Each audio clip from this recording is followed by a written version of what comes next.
Francfort Mayer possède déjà une immense fortune. Pourtant, cette richesse ne lui paraît pas suffisante. Il veut donner à sa famille un socle durable. Son ambition vise une dynastie capable de survivre. La source ouvre aussi sur un appel familial.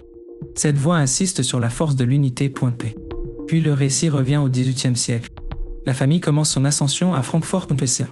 Elle vit alors sous des règles discriminatoires strictes. Ses membres sont présentés comme des juifs locaux. Meyer Amschel grandit dans le quartier du ghetto. En 1769, il cherche déjà une voie commerciale. La propriété foncière lui reste largement interdite. L'agriculture ne représente donc pas une option. Il suit d'abord le commerce textile familial. Mais ce marché local est déjà très encombré. Les restrictions limitent aussi les produits autorisés. Mayer cherche alors une activité plus rentable. Il se tourne vers les objets anciens. Le commerce des pièces d'or devient aussi central. La source compare cette pratique au trading moderne. Elle évoque même une stratégie de front-running. Mayer exploite alors des informations avant leur diffusion. Il agit également comme intermédiaire pour ses clients. Le récit le rapproche ainsi d'un courtier moderne. Son principal client devient le prince William Pons. Le prince recherche régulièrement des pièces d'or. Mayer utilise parfois de l'argent emprunté. Il achète, puis revend avec une forte marge. Cette mécanique accélère fortement son enrichissement personnel. En 1782, sa fortune devient déjà considérable. Il gère ensuite les avoirs du prince William Pons. Cette position renforce sa crédibilité financière locale. Mayer transforme alors son activité en banque. Il recherche confiance, reconnaissance et profits supplémentaires. À la fin des années 1700, il domine Francfort. Pour lui, ce sommet reste seulement un commencement. Il veut désormais étendre la puissance familiale. Sa stratégie repose directement sur ses 5 fils. 4 fils partent ouvrir des implantations européennes. Vienne, Naples, Paris et Londres deviennent essentiels. Amschel conserve la base familiale de Francfort. Salomon reçoit la branche installée à Vienne. Nathan prend en charge la place londonienne. Karl dirige la branche située à Naples. Et le Benjamin s'installe finalement à Paris. Le réseau bancaire devient ainsi une affaire familiale.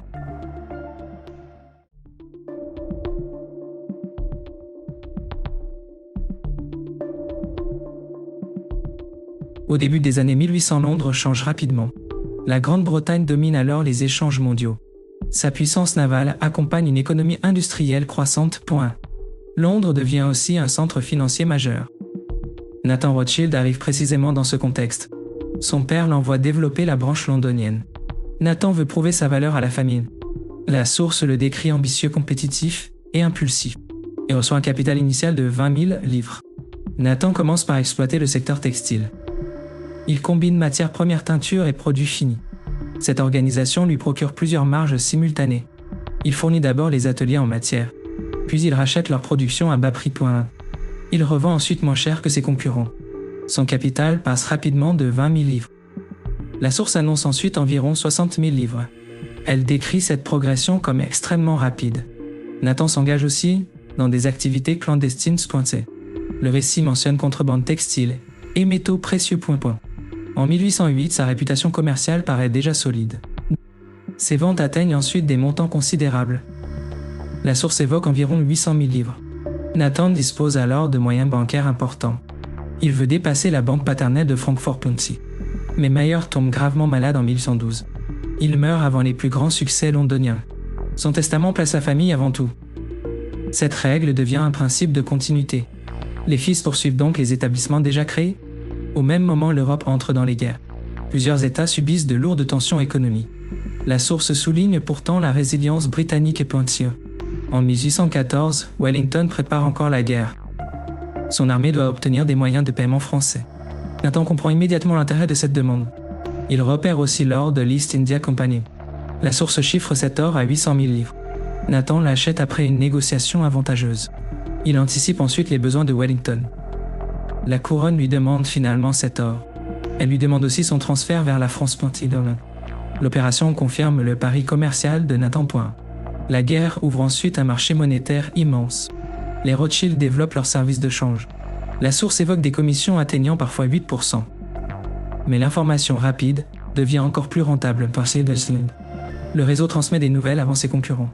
Ces données alimentent les décisions sur les devises. La famille vend ainsi des indications aux traders. La source présente ses prévisions comme très précises. Les bénéfices de Londres deviennent alors gigantesques. Nathan est présenté comme immensément riche. Son influence atteint aussi le marché des changes. Le 28 juillet 1836, Nathan meurt soudainement. Il n'a alors que 58 ans. Sa disparition surprend fortement les milieux financiers. Sa mère vit encore au-delà de 90 ans.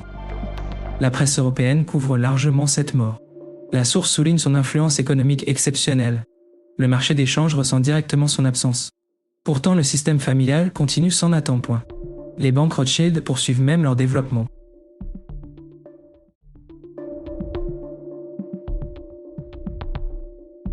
Après Nathan, la direction familiale devient vacante. James Rothschild prend alors une place dominante. Installé à Paris, il ressemble beaucoup à Nathan. Il subit aussi une concurrence bancaire croissante. Le change et les guerres restent rentables. Mais James cherche de nouveaux avantages économiques. Son éducation plus poussée nourrit cette stratégie. Il observe notamment l'essor rapide du chemin de fer. L'Europe développe alors ses premières grandes lignes. La source cite Stockton-Darlington, dès 1825. Le rail transforme transport, commerce et industrie. Durant les années 1840, les Rothschild financent ces projets. Ils gagnent sur les commissions et obligations. Ils profitent aussi des actions ferroviaires. La famille apprend ainsi à diversifier ses risques. Elle investit dans métallurgie marine et chemin de fer primaire. Son identité dépasse progressivement la seule banque. Mais la France traverse ensuite de graves difficultés. Les défaites et dettes nourrissent la colère populaire. Les financiers deviennent eux aussi des cibles. Une banque Rothschild est incendiée en France orientale. James se retrouve alors menacé de faillite. Il demande de l'aide à Lionel. Lionel est le fils aîné de Nathan. L'aide comporte pourtant un risque financier important. Le principe familial emporte encore sur ce risque. Lionel organise donc un financement depuis Londres. Cette intervention permet de sauver son nom. Mais Lionel développe parallèlement une ambition politique. Il veut améliorer la situation des Juifs britanniques. Il se présente donc aux élections parlementaires. En août 1847, il porte l'étiquette libérale.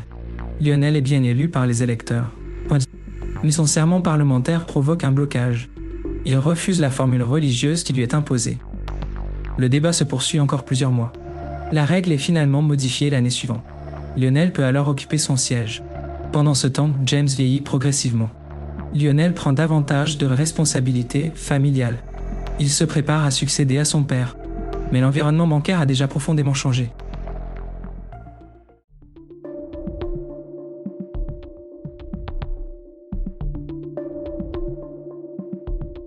Une nouvelle puissance bancaire apparaît alors en Europe. Le récit introduit la maison de JP Morgan. Cette arrivée crée une concurrence beaucoup plus dure. Morgan vient d'un univers bancaire déjà établi. En 1864, il reprend l'entreprise de George Peabody. La source insiste sur son goût du risque. Morgan cherche des opérations capables de le propulser. Le financement public devient son terrain privilégié. La guerre offre alors des profits considérables. En 1867, une crise oppose plusieurs puissances européennes. La France veut acquérir le Luxembourg. La Prusse s'oppose fortement à cette opération. Les tensions montent autour d'Otto von Bismarck. Le 19 juillet 1870, la guerre éclate. Napoléon III déclare la guerre à la Prusse. Les Rothschild doutent fortement des chances françaises. Ils refusent donc de prêter à la France. D'autres grandes banques prennent la même décision. Morgan choisit exactement la stratégie inverse. Il évalue surtout la capacité future de remboursement. Son syndicat réunit environ 10 millions de livres. La France obtient aussi un accès aux armes américaines. Le conflit se termine en 1871. La France subit alors une lourde défaite. Pourtant, elle rembourse entièrement ses emprunts. Le paiement est achevé en 1873. Morgan gagne environ 1,5 million de livres. Cette réussite renforce brutalement sa position bancaire. Les Rothschild affrontent désormais un rival redoutable. James était mort quelques années auparavant. La source situe sa disparition en 1868.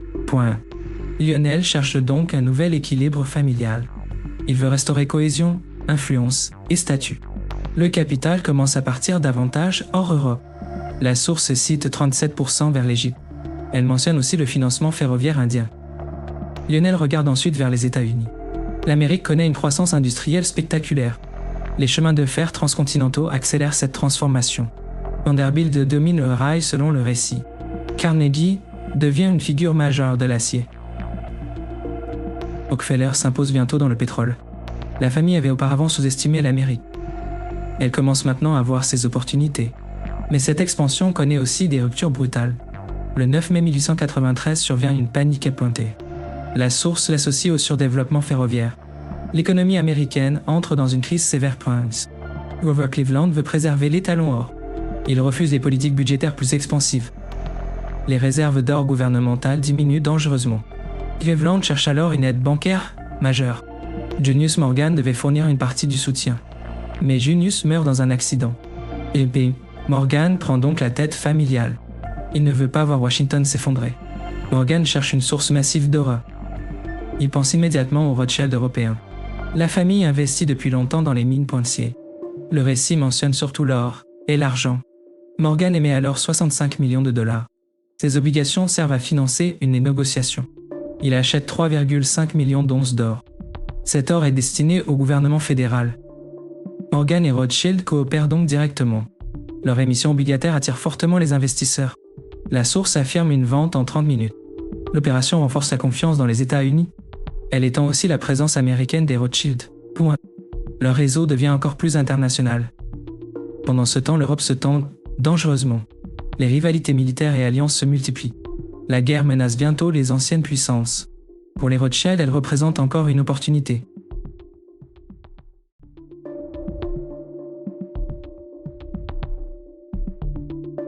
Au début du XXe siècle, l'Europe s'échauffe.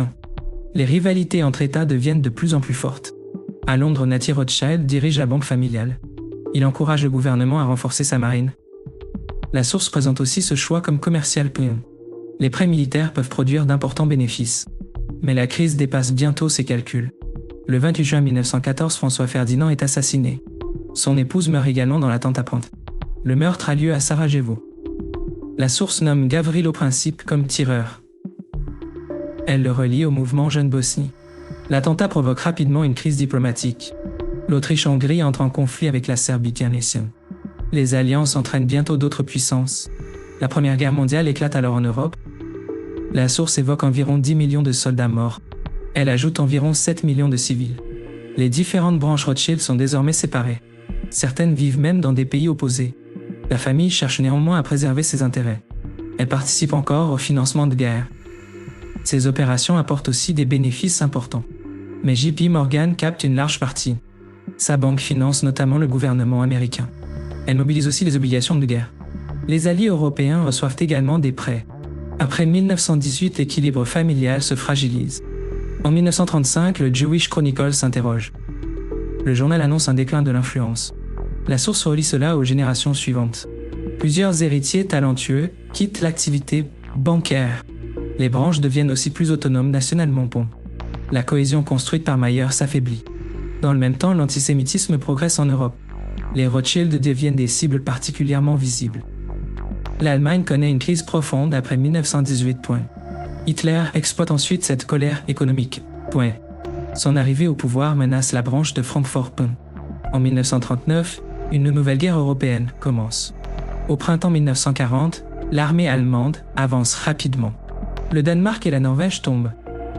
Les Pays-Bas et la Belgique sont visés. Paris tombe également au mois de juin. L'Angleterre devient alors une cible directe. Pour la famille, le danger devient existentiel. Certains membres rejoignent des mouvements de résistance. D'autres quittent l'Europe pour survivre. La branche française doit aussi se disperser. Plusieurs membres gagnent l'Amérique ou l'Angleterre. Leurs biens sont saisis par les autorités allemandes. Les pertes financières deviennent extrêmement importantes. La guerre détruit donc une partie du réseau. La reddition allemande met fin à cette persécution. Mais l'unité familiale ressort profondément transformée.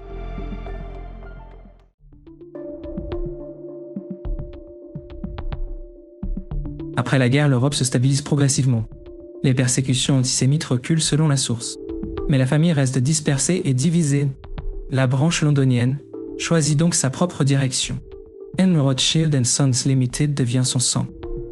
Elle revendique une expertise dans le financement public. La banque finance aussi de grands projets. Elle entretient des relations étroites avec les gouvernements. Son modèle privilégie moins l'expansion rapide.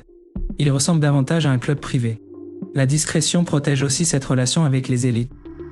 Dans les années 1970, Robert Maxwell apparaît. Après la guerre, il s'oriente vers l'édition. La source évoque aussi son passage dans le renseignement. Elle raconte la destruction de sa famille.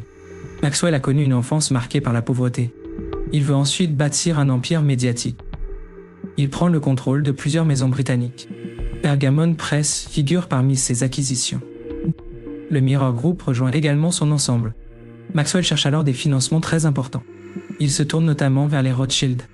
Des prêts et investissements commencent à la fin 1970. Les opérations semblent longtemps fonctionner correctement, mais une crise interne éclate aussi chez Rothschild. Jacob Rothschild veut moderniser la structure bancaire. Il souhaite accompagner les grandes consolidations financières pointues. Sir Evelyn Rothschild refuse cette orientation. Il craint surtout de perdre le contrôle familial. Cette maîtrise intégrale reste une règle centrale. Lord Victor tente finalement de réconcilier les deux camps. La querelle se termine pourtant par une rupture.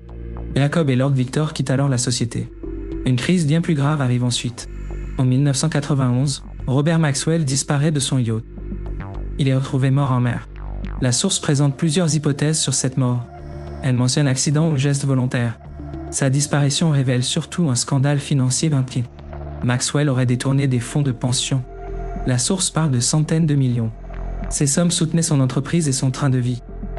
Le scandale atteint directement la réputation bancaire. N.M. Rothschild se retrouve associé à cette affaire. Sir Evelyn répond en renforçant la prudence. Il insiste encore davantage sur la confidentialité. La discrétion devient ainsi une réponse institutionnelle.